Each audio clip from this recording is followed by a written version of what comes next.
amigos, então vamos dar aí continuidade então à nossa disciplina de metodologia jurídica A e dando continuidade à polêmica que nós trabalhamos na última aula e que vai acabar aí produzindo efeitos nas reflexões que nós teremos na aula de hoje.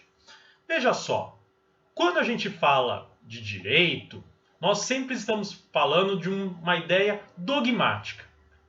Não sempre, mas estamos aí trabalhando com essa ideia dogmática, em que o direito apresenta uma regra que deve ser aplicada necessariamente quando há possibilidade de subsunção e que independe da vontade das partes. Então, não cabe ao jurista, não cabe aí àquele que então vai aplicar o direito, questionar o porquê, as justificativas, as razões pela existência da norma jurídica, mas simplesmente acatá-la e aplicá-la naqueles casos concretos em que ela teria a sua aplicação, a sua subsunção. Então, nós temos a ideia aí que é inegável que a norma jurídica, para um jurista, é o ponto de partida de suas reflexões. E que, veja, não estou dizendo aqui que a norma jurídica é impassível de qualquer crítica.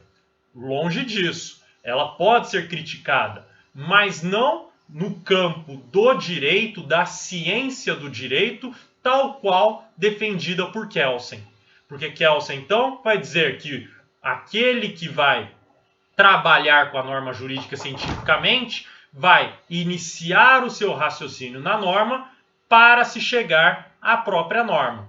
Então, ele trabalha aí com a interpretação e essa aplicação posterior aí da norma jurídica. Muito bem.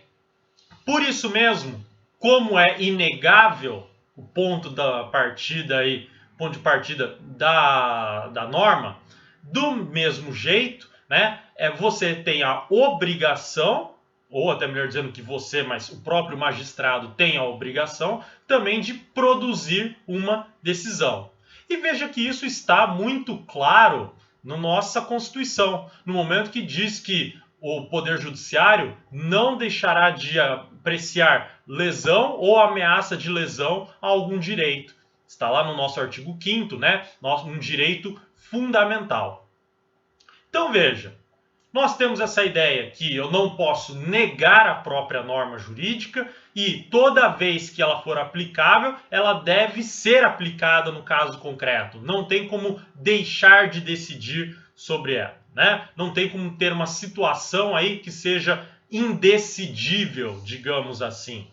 Sempre o Poder Judiciário aí, o sistema jurídico deve dar uma resposta para os litígios que surgem.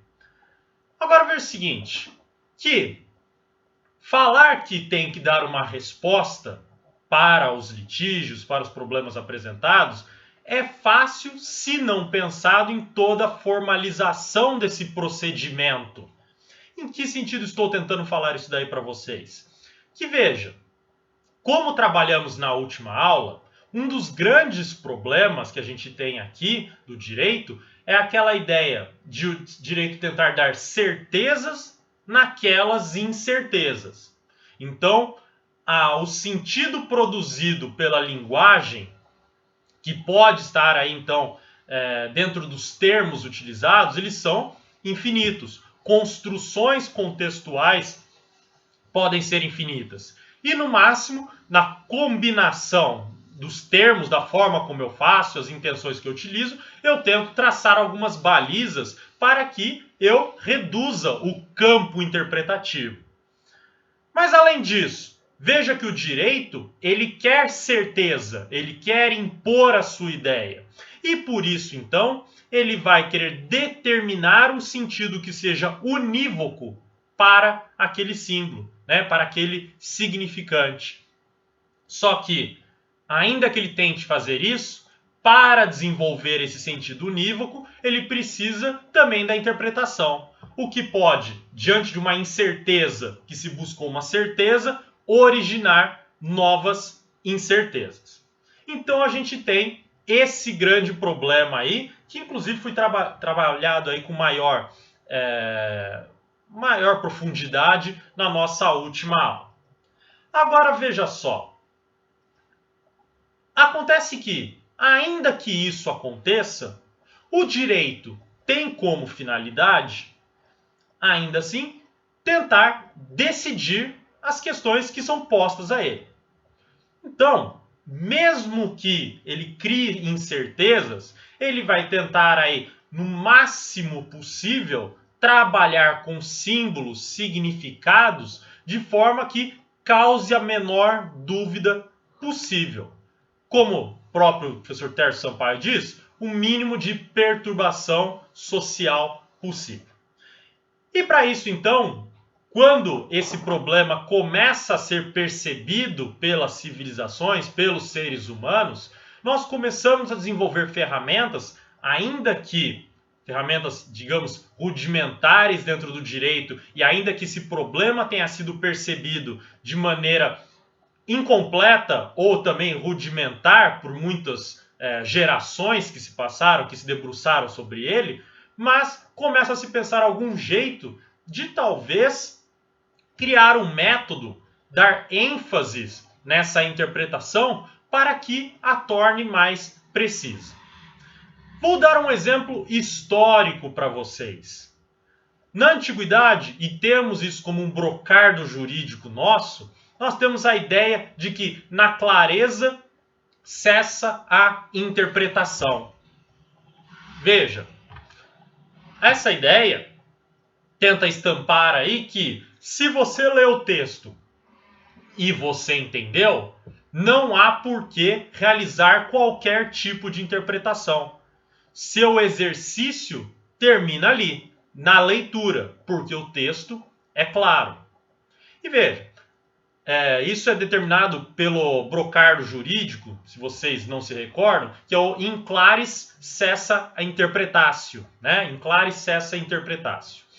E veja, ainda que pareça, em primeiro momento, um brocardo interessante, e digo para vocês que muitos juristas ainda o utilizam, e inclusive o STF utiliza esse brocardo em alguns momentos, veja que ele não é de todo correto na ciência atual, no momento atual que estamos dentro do direito. Por quê? Clareza você atinge com uma interpretação. E não significa que o texto, por ser claro, que a interpretação dada dessa clareza, né, então da literalidade do texto, é realmente aquilo que deve ser entendido e aí aplicado na realidade fática. Veja só, eu posso talvez compreender nitidamente qual que é o texto, mas depende de mim perceber quais casos eu devo aplicar aquele texto na sua totalidade, em uma situação quase que absoluta, ou depende de uma certa relativização. Olha só, quer pensar num exemplo? Temos um exemplo muito simples. É só vocês pensarem nos próprios direitos fundamentais previstos na nossa Constituição, né? Veja que a época pensada nessa clareza, essa interpretação, não se falava em Constituição, não se falava em direitos fundamentais. Isso são construções aí bem posteriores. Nós tínhamos, eram regulamentos, sobretudo naquilo que chamamos hoje de direito privado, e que tratavam do dia a dia das pessoas e organizavam algumas competências, né? Então, não tínhamos aí uma carta magna, uma declaração de direitos com sentido normativo. Nós tínhamos, na verdade, era no máximo, até falar de Magna Carta, em 1215, né, e alguns outros diplomas legais, aí que nós não tínhamos uma Constituição com força normativa, como defende esse pós-positivismo, pós-Segunda Guerra Mundial. Mas nós tínhamos aí uma declaração de organização do Estado. Uma declaração que ali havia um soberano, uma soberania sobre um povo e um território, para ficar com os elementos aí próprios do desenvolvimento estatal. E veja, Se podemos dar um exemplo, então, que a clareza não cessa a interpretação. Se você pegar o artigo 5º, caput da Constituição Federal, ele vai dizer que todos são iguais perante a lei, sem distinção de qualquer natureza. Ótimo, sem distinção de qualquer natureza. Mas a gente vê na prática, inclusive no próprio sistema jurídico, que existem distinções. Você tem uma maior proteção ao trabalhador, ao consumidor, ao idoso, à criança e ao adolescente. Tudo isso para chegar à igualdade. Mas você cria um discrimen entre as pessoas. Então, se eu faço uma leitura simplesmente pela literalidade do artigo 5º, sem prestar atenção nessas finalidades, nessas buscas próprias que estão por trás da ideia do artigo 5º caput, né, do princípio aí da isonomia, eu não consigo compreender todas essas distinções para se buscar a igualdade como constitucionais. Então, a clareza cessa a interpretação parece aí uma concepção equivocada, né? E que então não tem aí uma aplicação interessante para os dias de hoje. Além disso, clareza em si você só atinge porque você interpretou. Então não tem o que se falar de cessar interpretação. Você, na clareza, você está interpretando, ainda que literalmente. Então, não é porque você compreende o texto que você não exerceu nenhum caminho aí, nenhum exercício hermenêutico. Você exerceu, mas ainda que tenha exercido essa literalidade, essa busca pela literalidade da norma, veja, ainda assim pode ter questões a mais que devem ser tratadas e devem sim ser interpretadas. Tá bom? Essa primeira concepção, talvez, que tivemos aí, de tentar determinar o que seria aí a interpretação possível das normas, né? De você aí frisar, você deixar estanque a ideia de algum sentido jurídico próprio para aquela norma. Só que, veja só, não ficamos por aí, até porque veja a quantidade de críticas que eu trouxe para vocês e nem sempre a norma é clara para poder cessar a interpretação naquele sentido. E se não é clara, como então deve ser realizada essa interpretação? E daí tivemos avanços ao longo da história sobre essa possibilidade de interpretação. Nós temos aí a ideia dos comentadores e principalmente dos glosadores, que daí pensavam então na ideia das disputações que havia na época. Então nós temos aí técnicas próprias de debate de ideias, alimentando aquela ideia do próprio debate do método socrático, então de apresentação de teses contrárias para se chegar a uma conclusão, apresentar erros de raciocínio diante do discurso da parte contrária, para que se chegue, então, àquela interpretação precisa dos institutos jurídicos. Mas mesmo assim, tendo todas essas técnicas, chegamos num momento importante do nosso direito, que advém aí lá para o final do século XVIII, mais ou menos, que temos um maior desenvolvimento de um justnaturalismo agora racional, né? Um justnaturalismo aqui, que digamos aí seria uma terceira geração, em que diz que direito é sinônimo de justiça, assim como diziam as gerações anteriores, só que não é fundado, como na primeira geração, naquilo que é divino, tampouco é fundado naquela ideia de que a justiça advém também da ideia da natureza. Desculpa, natureza sendo primeira geração e segunda geração o divino. Então, não advém dessa ideia a justiça e o direito, aquilo que se observa na natureza, na primeira geração, ou então aquilo que Deus nos diz. Mas, na verdade, que a ideia de justiça e, por consequência, direito, veja que não há separação, então, de direito e justiça no justnaturalismo, vem, na verdade, da racionalidade humana. O simples fato de eu ser humano me traz aí alguns direitos inerentes, direitos naturais. E veja, no momento em que eu falo dessa existência de diversos direitos naturalmente, que são da essência própria do homem, eu estou falando aqui também da ideia de que existe uma relação, uma ligação entre esses direitos. E vão começar a surgir aí alguns pensadores que vão começar a falar da ideia de sistema. Ou seja, que as normas não têm aí sua aplicação simplesmente própria em casos concretos, mas que elas devem conversar entre si. Seja porque elas compõem um total, são vários individuais que montam um total, e daí existe um sentido único porque se fala em sistema, ou então porque elas existem individualmente, mas podem ser lidas coletivamente, né? Então veja,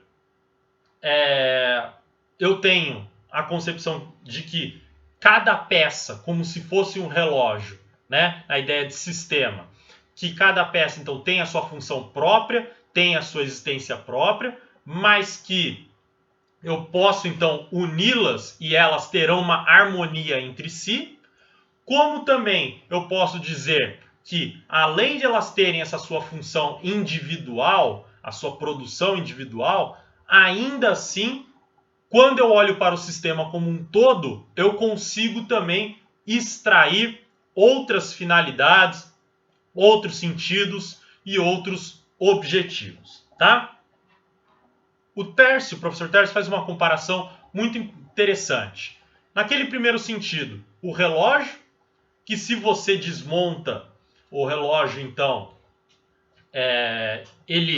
cada peça tem o seu nome, sua função, mas não consegue funcionar sem estar dentro de um próprio sistema, sem estar ligada dentro de um sistema para se chamar relógio, né? E daí, então, tendo uma função única, simplesmente. E, para a segunda concepção, o nosso próprio sistema orgânico, como, por exemplo, o ser humano.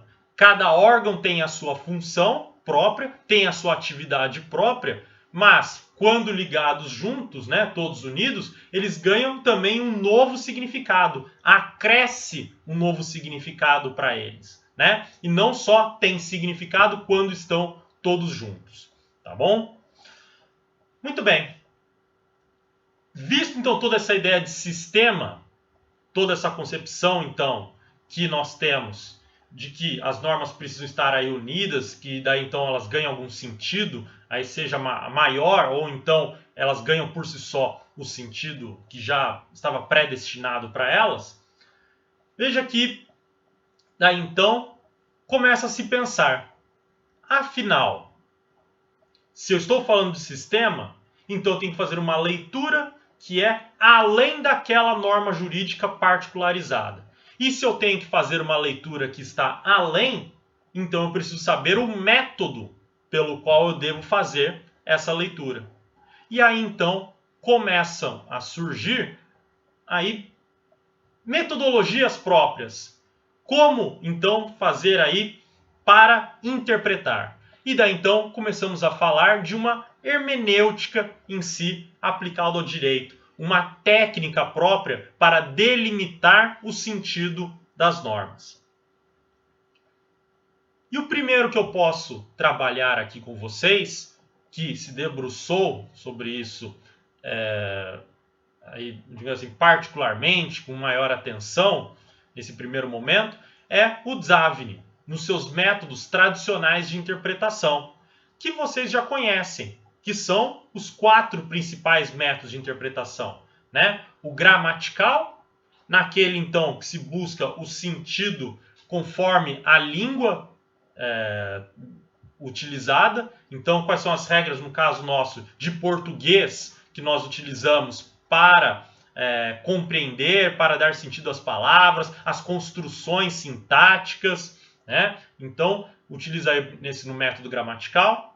O método lógico, em que se verifica as regras da lógica, né? Princípio de identidade, não contradição, da razão suficiente. Então, verifica então regras propriamente, princípios lógicos para utilização da interpretação. Afinal, a lógica é fundamental para se compreender qualquer ciência, tanto que diz que a lógica traz princípios omnivalentes, ou seja, princípios universais para todas as ciências.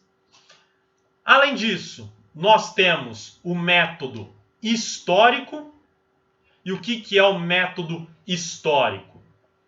A ideia do método histórico é buscar a origem das palavras, a origem das normas jurídicas, o porquê da sua criação.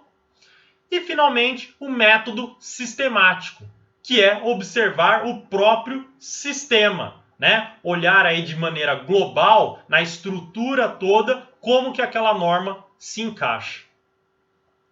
No momento que Zhavni desenvolve isso, fica evidente que ele tenta combinar no seu pensamento duas estruturas hermenêuticas que começavam a surgir aí ao longo da história, a partir de escolas do direito, sobretudo na França e na Alemanha, lá para os idos de 1800 e alguns anos aí, porque cada um surgiu lá por volta dos 1800.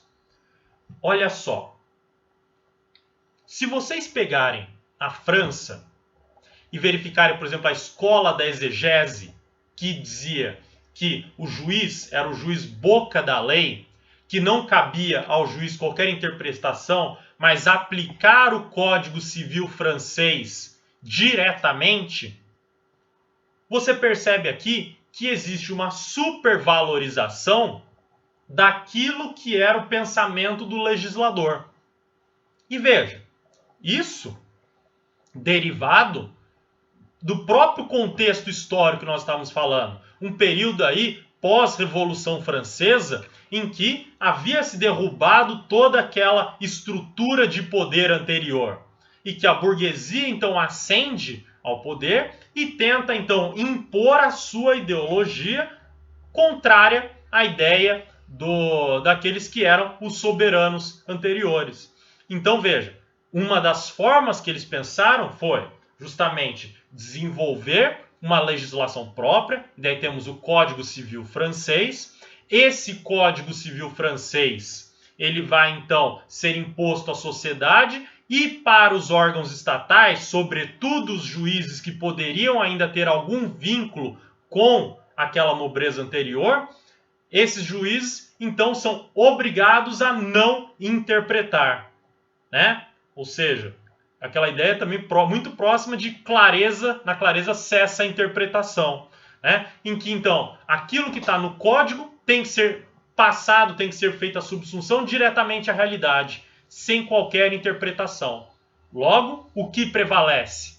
A vontade do legislador, né? A vontade dele, aquilo que ele disse, o voluntas, olha aí em cima, legislatores, né? É o que vai prevalecer. Que vocês podem chamar também de mens legislatores, tem as duas expressões que valem aí, se equivalem, tá bom? Veja, vamos pular de volta lá para o Zhavni, da Alemanha. O que ele pensou? Ele não falou de método de interpretação histórico? Falou. Então, se ele falou de método de interpretação histórico, veja que ele também tem aí uma valorização em uma parte do seu pensamento do voluntas legislatores. Então, você tem que olhar também aquela ideia histórica, aquela construção da norma jurídica. Isso é uma parte do pensamento dele. Vamos avançar ainda. Olha só. Então, na França, pela escola da exegese, aparece essa ideia de que então, né, ou ganha maior destaque, até melhor dizendo, essa ideia de que a vontade do legislador deve prevalecer sobre a vontade do intérprete. O sentido da norma já está determinado pelo legislador, no momento que eu vejo as inspirações que ele teve para a criação da norma. Então, o papel do intérprete não é interpretar, é simplesmente aplicar aquilo que o legislador determinou. Por outro lado, na Alemanha também surge quase que em paralelo outro pensamento, que é a da jurisprudência dos interesses, né? E veja que na Alemanha também a gente falava da jurisprudência dos conceitos, mas aqui vamos deixar a jurisprudência dos conceitos, que falava também de mens legislatórios, mas vamos deixar porque o maior destaque aqui fica para a escola da exegese na França, tá? Que isso ficou bem mais evidente. Vamos pegar o exemplo agora de mens legis, que está lá na jurisprudência dos interesses na Alemanha, que daí a gente vê a dualidade dos pensamentos. Olha só, a jurisprudência dos interesses defendia aqui a ideia de que o direito se desenvolve a partir dos interesses que estão em perspectiva numa sociedade. Como assim? Eu crio as normas jurídicas porque as pessoas têm interesses que devem ser juridicamente protegidos. Veja que aqui a ideia é bastante interessante em razão de você ter aí essa proteção de interesses. E no momento que eu construo a norma jurídica, ela vai se aplicar nos interesses que estão em conflito. Então, veja, eu quis proteger um interesse 1 e ele está em conflito com o interesse 2. Como eu tenho agora uma norma jurídica protegendo o interesse 1, então o interesse 2 ele vai perder para o interesse 1. Mas digamos que não foi pensado pelo legislador que o interesse 1 ele acaba causando uma injustiça no interesse 2. Então o que tem que se fazer? Pegar essa norma jurídica já construída e reconstruí-la, refazê-la, repensá-la, para que eu tenha agora também uma proteção ao interesse jurídico 2. E assim eu vou aprimorando o ordenamento jurídico, defendendo os interesses e na aplicação percebendo se não há, ao final, o cometimento de injustiças, né? Então veja, escola da exegese, jurisprudência dos interesses, que eu estou trabalhando aqui com vocês, já são escolas filiadas ao positivismo jurídico. Não estão mais dentro do justnaturalismo. E essas escolas têm pensamentos sobre a hermenêutica jurídica muito distintos. Porque se a França, na escola da exegese, defendia o pensamento do legislador, a vontade dele, na jurisprudência dos interesses, veja que a vontade do intérprete tem aí mais preponderância. Por quê? Se o intérprete percebe que os interesses não estão devidamente produzidos, ele remete o problema ao legislador para que ele refaça a norma, independentemente aí da sua vontade, né? Então a gente tem aí o que a gente chama de voluntas legis. A vontade, aí que seria vontade da lei, mas que se entende que lei é o sentido de vontade do intérprete, tá? E essa ideia de vontade do intérprete, ela é inclusive aprofundada e intensificada em outras escolas do direito que vão surgindo ao longo do tempo. E o maior exemplo desse é a escola livre do direito, né? O que é essa escola livre do direito, o movimento do direito livre também que surgiu? A ideia de que temos duas correntes. A primeira, moderada, diz que na falta de lei, o juiz pode construir a solução para o caso conforme ele ache mais justo. Então, de forma completamente subjetiva, observando o caso concreto, ele constrói aquilo que ele acha justo, mas só na ausência de lei. Essa na concepção moderada. E na concepção radical do movimento de direito livre? O juiz não precisa se preocupar com o ordenamento jurídico. O ordenamento jurídico, no máximo, é aí uma referência para ele daquilo que pode ser justo ou não. Mas ele verifica o caso concreto e constrói a decisão como ele bem entender. Veja, essa ideia do direito livre, quem que está preponderante? O legislador ou o intérprete?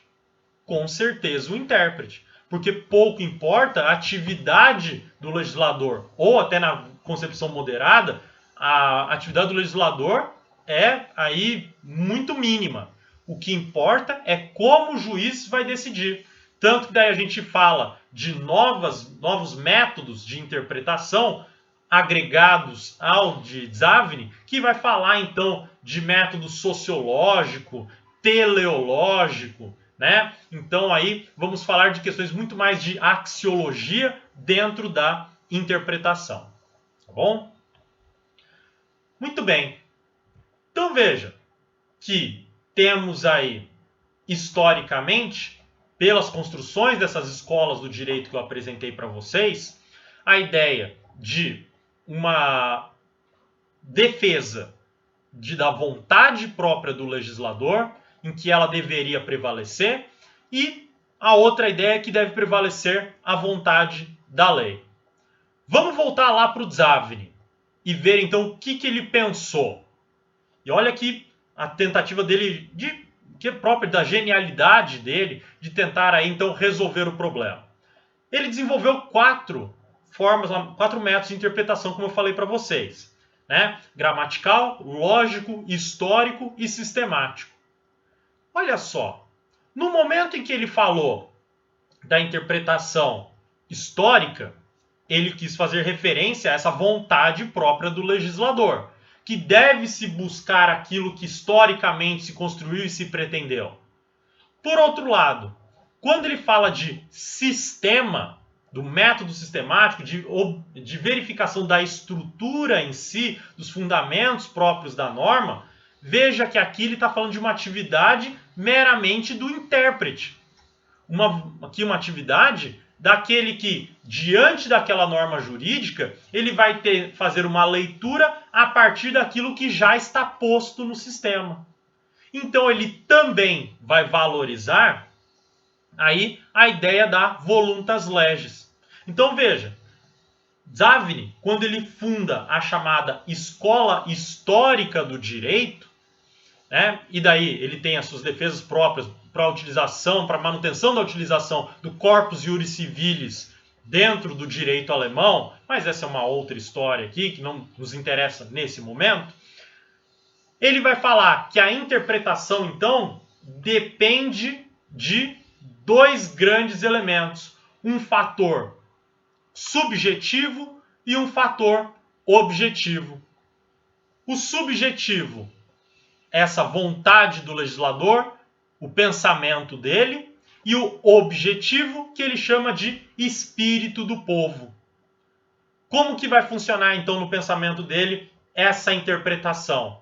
Quando você se utiliza de todos esses métodos simultaneamente para solucionar um caso concreto, para dar uma resposta ao litígio a partir do ordenamento jurídico, ele vai dizer que deve ser respeitado aquilo que o legislador desenvolveu. Você não pode fugir das balizas estabelecidas pelo legislador, mas você pode atualizar, estender, delimitar, você pode então concretizar aquilo que o legislador pretendeu conforme uma atualização diante das suas concepções contemporâneas. Então, veja, o legislador determinou uma igualdade entre as pessoas. Tudo bem, eu entendi que todos devem ser iguais. Mas agora, diante de um caso concreto, eu posso tornar as pessoas desiguais para buscar aquela igualdade. Então eu tenho uma combinação daquilo que é subjetivo, voluntas legislatores, com aquilo que é objetivo, voluntas legis, o espírito do povo, que é chamado pela escola histórica. Essa é a estrutura do pensamento dessa escola do direito, em que nós temos então pensamento do legislador e o espírito do povo. Respeito àquilo que foi construído historicamente, aquilo que foi pretendido historicamente, mas atualizo esse pensamento conforme as necessidades atuais. Então, eu tenho que combinar esses dois elementos. Muito bem. Isso tudo é fácil ser dito, mas na prática é muito complicado, né? Por quê? Você combinar, então, esses dois elementos aí, é você tentar combinar água e óleo, porque eles têm uma grande contrariedade, né?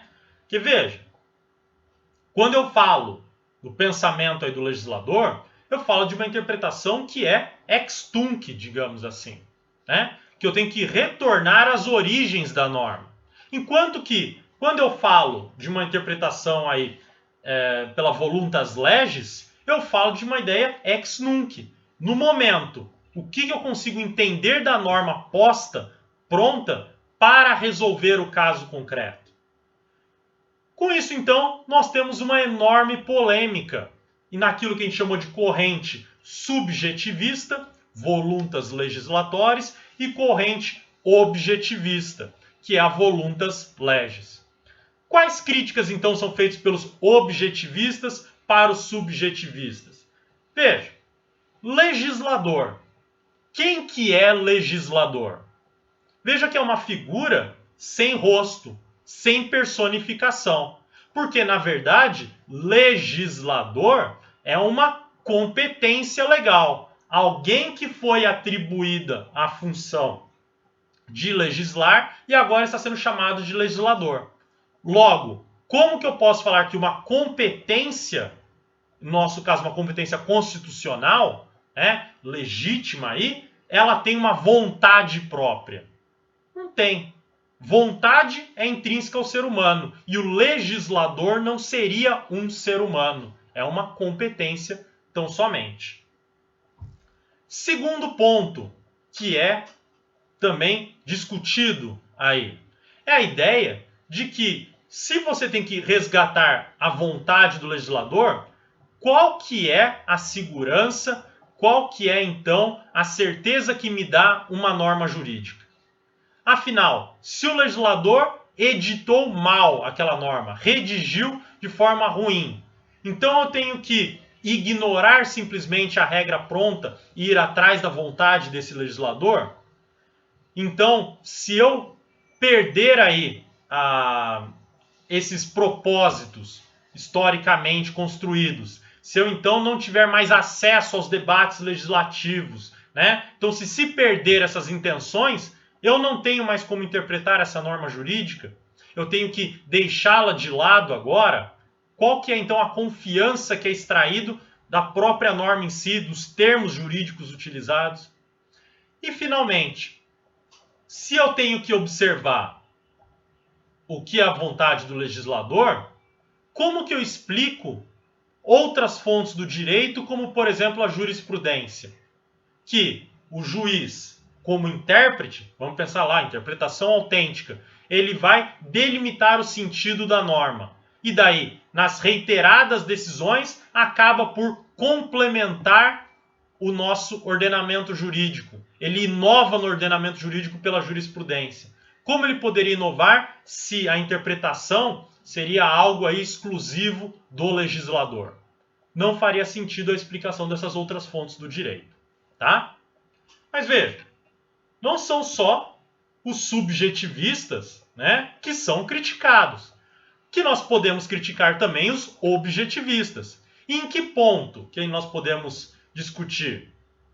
Veja, primeiro, se eu deixar na mão do intérprete toda a interpretação, sem me preocupar com a ideia das pretensões aí do legislador, eu tenho aí então uma insegurança muito grande. Porque o intérprete pode dar o sentido que ele bem entende e que pode desvirtuar os objetivos buscados pelo sistema. Então eu crio aí aquela ditadura do intérprete. E que temos reflexos muito claros disso no nosso dia a dia. Um problema que discutimos muito hoje, chamado ativismo judicial. Qual que é a ideia aí que está bem lá por trás nos fundamentos do ativismo judicial?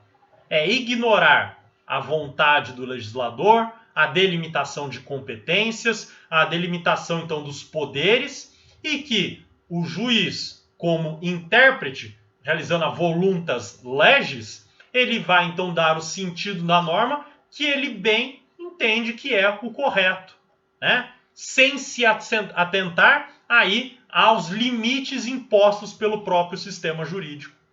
Pronto.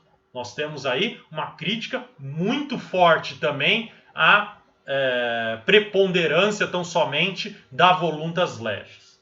Tá? Outra questão também, né, que nós podemos trabalhar aí, que decorre dessa ideia também de falta de segurança, falta de certeza, né, que você então considera que o intérprete da norma, do voluntas legis, seria muito mais aí sábio, muito mais aí entendedor do direito do que aquele próprio que deu origem àquela norma jurídica, né? Então, é como se o trabalho do legislador não tivesse tanto valor assim, e que ele colocou só um monte de ferramentas para que o intérprete pudesse brincar à vontade, estruturar do jeito como ele quisesse. E daí nós não temos segurança, não temos estabilidade, não temos previsibilidade dentro do direito. E com isso, então, chegamos aí a esse problema muito intensificado do ativismo judicial que tanto discutimos hoje em dia. Então, veja só,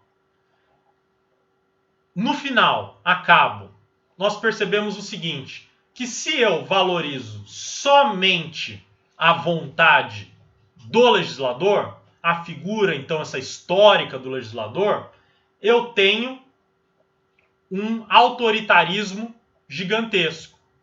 Eu tenho, então, uma mão de ferro que impõe a todos uma vontade única, indiscutível, e que todos devem obediência. Pensa um legislador que cria, então, normas extremamente contrárias a qualquer garantia fundamental, a qualquer direito fundamental. Veja, nessa concepção subjetivista, não tem o que fazer. Se eu tenho que interpretar conforme o legislador, eu não posso questionar ou contrariar de qualquer forma. Por outro lado, se eu privilegio tão somente a concepção objetivista, eu tenho aqui um anarquismo. E por que eu tenho o anarquismo? Porque aqui, então, eu terei a aplicação completamente livre das normas, conforme os intérpretes entendem. Como ele decidir, como ele construir o sentido da norma, deve ser acatado aí. Só que eu vou ter uma decisão para uma pessoa de um jeito, para outra de outro, para outra de outro, para outra de outro. Sistema sem qualquer aí estabilidade, tá? Tá, então. Se a corrente subjetivista tem seus problemas, o objetivista também tem seus problemas. Combiná-las é praticamente impossível, embora tenha havido a tentativa de Zavin na escola histórica. Como que eu resolvo? E veja que caímos no mesmo problema. Eu não sei qual postura adotar, porque ambas são problemáticas. Logo, eu tenho incertezas, o direito tentando dar certezas, podendo criar novas incertezas. De novo, estamos no mesmo problema que apresentei aí na última aula para vocês. Então, mesmo com todo esse esforço histórico, parece que o problema não está resolvido. Tá? Então, como que nós vamos tentar aí traçar algum método, algum jeito então de interpretar e tentar ao menos que parcialmente solucionar esse problema? Aí então nós verificamos isso na nossa próxima aula, tá bom? Muito obrigado então a todos e até a próxima.